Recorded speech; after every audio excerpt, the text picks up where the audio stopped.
just about 9 minutes before the hour of 7 o'clock. Welcome back to the Now Morning Show on this Monday morning. And it's a rainy Monday morning. It's going to be a rainy week as well. And so we're checking in with the Trinidad and Tobago Police Service as they give us some tips for safe driving during the rainy season. And because it's Monday, the person who's joining us is none other than Inspector Michelle Lewis. Inspector, good morning. Good morning, Kimberly, and good morning to all your listening audience and viewing audience. It's a good pleasure of ours to be here once again. Yes. And so, yes, like you said, we'll be looking at tips for this rainy season. Yeah. The rainy season has started, and the Trinidad and Tobago Police Service has noted the amount of incidents based on the weather that we are seeing in terms of not just road accidents, but serious road accidents. And we have unfortunately seen an increase in fatal road accidents as we have started. So from the year January to the 9th of June, we have seen an 8% increase from 49 this year as opposed to last year, which was 44. So we continue to look at ways that we can support where we'll have a reduction in crime because apart from traffic violation, there are also violations and criminal matters when it comes to traffic. So there are traffic matters that are criminal in law. Dangerous driving is one of them, causing death by dangerous driving, negligent driving and that kind of thing. So persons sometimes may be involved in an accident and you may not have any injury to person or serious damage to vehicle. And so it might be considered minor accident. But where you have serious accidents, persons are charged for it. So in the first instance this morning, we want to give some tips to drivers, especially with this rainy season, to ensure in the first instance that your windscreen wipers are working, that you have a clear vision. Now, Inspector, let me just interject here. Let me go back a bit before we get to the tips. So you mentioned that there are some times where you have these serious offenses where people are charged. Can you give us some examples of those? Well, dangerous driving for one. Right. You also have causing death by dangerous driving. The law has changed. So before you had like careless driving and dangerous driving. But with the amendment to the Act in 2020, you now have dangerous driving, which includes both what we call long-time careless driving and dangerous driving.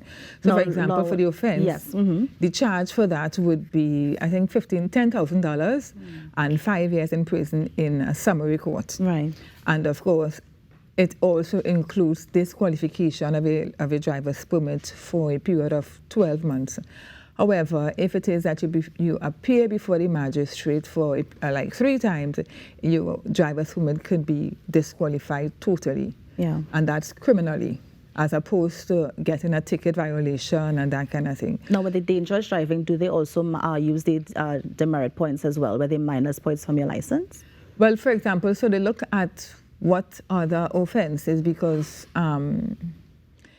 if your driver's permit if you are disqualified with or without the merit point, you not driving anyway. Right. So they look at the ingredients or what would have caused the dangerous driving.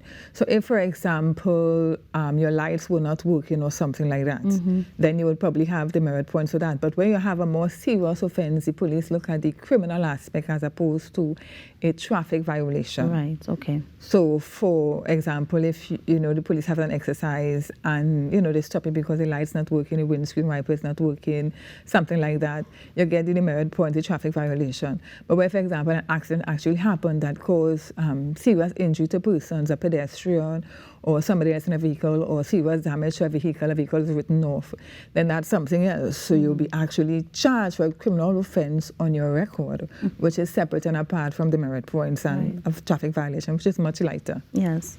Yeah? Nice. Yeah. Well, let's look at the tips now. Right, so for example, so you had mentioned it has vehicular manslaughter, which is separate and apart from causing death by dangerous driving. What's the difference? So we look at the ingredients really. So vehicular manslaughter, so you have manslaughter. So generally when you have murder, you have the lesser account, which is manslaughter. And then of course you have vehicular manslaughter. So it falls in that bracket. But dangerous driving would have meant that you would have been driving in such a dangerous manner.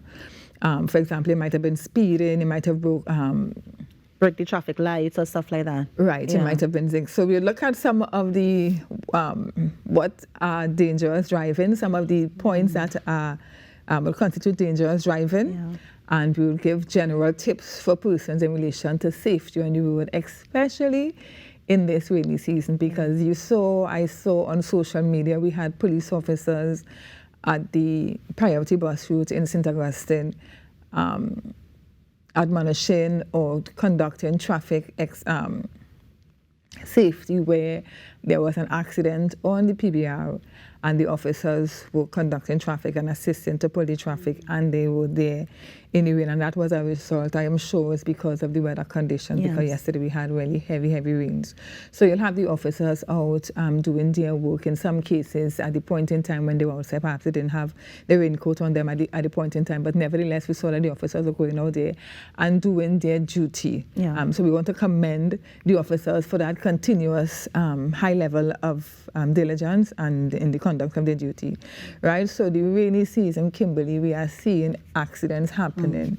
It generally happens, but when you see death by dangerous driving as a result of that, the police service must take a proactive approach, must come out now and remind persons that your tires and that tread on your tires are thickness to ensure that your tires are roadworthy, to ensure that your windscreen wipers are working well, and that sometimes you're in a vehicle and your windscreen wipers are moving, but you know that it's not clear because even when it passes, you're still seeing streaks. Yes. And of course, inside the vehicle is fog enough, so you know that it is not clear. Your vision is not clear. Even though, for example, Kimberly, you're driving on the road and the speed limit might be 65 or 80, but rain is now falling.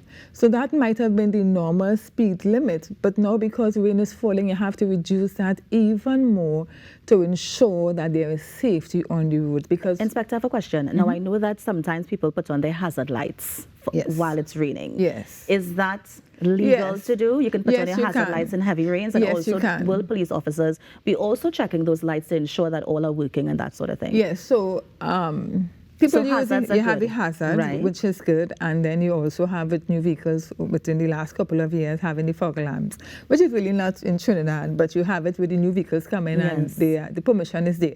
So it gives that extra amount of lit for your vehicles, lighting on your vehicles during heavy rainfall. So when the downpour is heavy, it is dark, it is 2 p.m. in the day, but outside is very dark because of the rain, it helps. So having your lights on, having your hazard lights on really helps for oncoming vehicles and even vehicles behind that are behind you, to see that there's a vehicle behind them. So even when you want to take a left turn or right turn, you know that there are vehicles behind you and you operate with caution. Okay. And what other tips can you share with the public? I mean, we've heard about reducing the speed and that kind of thing. For example, on the police officer side, are we going to see more police stops, more traffic stops to ensure that people are doing what they're supposed to do on the nation's roadways? Yes, you will definitely see that. I have seen that on the weekend as well. Something to note in the rainy season as well is that sometimes you may know that there is a pothole there because you're accustomed driving on that road. But one of the things that rain and rainwater does is that you may not know it has a pothole on that road. And so because you're driving there now, if it is you drive and you do not know the road, and that pothole or something else is filled up with water, you can end up damaging your tires or your vehicle or something else, right? We also encourage persons not to drive their vehicles in flood waters, because we know what can happen there. Your vehicle, your life can be in danger, and other occupiers in that vehicle can also be at risk. In terms, I wanted to go back to the list of dangerous driving, Inspector, because I want us to fully understand exactly what constitutes dangerous driving. Sure. So dangerous driving will include things like zigzagging on the road. Will it also include if you break a traffic light or anything like that? Yes. So, for example, you have persons who might be racing or doing competitive driving on a road. That is considered dangerous driving. Aggressive and intimidatory driving, such as sudden lane changes, cutting into a line of vehicles, and driving much too close to a vehicle, in front of a vehicle. So sometimes you're on the highway and persons just suddenly come in front of you, causing you to suddenly have to stop. That is considered dangerous driving. Driving in such a way to disregard the traffic lights and other road signs, which on an objective analysis will appear to be deliberate. So breaking the traffic lights, speeding up on persons are considered dangerous driving. Failure to pay proper attention, amounting to something significantly more than just a momentary phase. So for example, where you would have been someone driving their vehicle on the road, and it is the onus is on you to pay due care and attention on the roadway. And so you are careless in your assessment, negligent, and so it is considered dangerous driving, because we no longer have the offense of careless driving. So everything now falls under the category of dangerous driving. Dangerous driving. Overtaking, which could have carried, which would cause someone's safety to be at risk, would also be considered dangerous driving. Driving a vehicle with load, and in such a condition which represents danger to other road users and pedestrians is also considered dangerous driving. So not just speeding. If you have load in your vehicle, if you're carrying items in the vehicle and it's not secured properly, dangerous driving. If it is that you're zigzagging during the highway or any road, for example, and not just to other motorists, but also pedestrians. Well, I was just about to ask about pedestrians, Inspector, because, for example, there are tons of those overpasses that, that pedestrians can use, and they risk it and they walk under the flyovers and that sort of thing. So any words of advice for pedestrians as well? Well, pedestrians, I mean, by and large, we really admonish pedestrians to use all the walkovers that are provided for your safety, especially at highways, and of course use the pedestrian crossings. Those are there for particular reason, for your safety, and of course you will have the amber lights that are blinking so that the drivers will know that they are approaching an area to drive with caution. So we want to admonish pedestrians to please utilize those facilities that are available, especially for you and your safety, so you are really considered. But you have sometimes where drivers, for example, drive through a pedestrian crossing, and sometimes accidents happen. And of course, in those cases, I mean, considering all, I mean, in the first glance of it, you may think that the driver is wrong because of the situation. But you also always look at all the entire matter, the entire picture, all ingredients in relation to, before you actually prefer a charge, if any charges have to be made, because sometimes persons run across the road even though you're a pedestrian without that due care and attention. And even as I say that, Kimberly, when rain is falling, people do run across the road. Children, sometimes it takes, because you know you're trying to get to shelter, and you run across the road. We're asking drivers this morning to drive carefully, drive with consideration, drive with patience for each and every road user. We have elderly persons who take their time to cross the road. Be patient and be courteous to other persons, that we have a reduction in road fatalities, road crimes, and all of that. Inspector, I have 30 seconds left, but just to reconfirm again, the list that you would have mentioned under that dangerous driving, zigzagging, that sort of thing, if you are caught to be, or if you are charged with any one of those offenses, is that jail time or is that a penalty? No, it's jail. So let me say, right? According to Section 70, right? I know you said that the time is going, right. So, for example, any person who causes the death of another person by driving a motor vehicle dangerous on a road commits an offense and is liable on conviction on indictment to 15 years. And if it is a summary offense, to 10 years and to 5 years imprisonment. So zigzagging and breaking the traffic light, that's a demerit point, or that is a dangerous driving? It's a criminal offense. A criminal offense, so and you can be charged. Yes. Good, just wanted to confirm that. Yes. So it's a criminal offense. You can be charged for it, both for fine and imprisonment. Right. And disqualification of a driver's permit. If the person doesn't die as well, or if the person dies? No, so there is dangerous driving, and then there's causing death by dangerous driving. So the dangerous, and both of them are criminal offenses. Nice.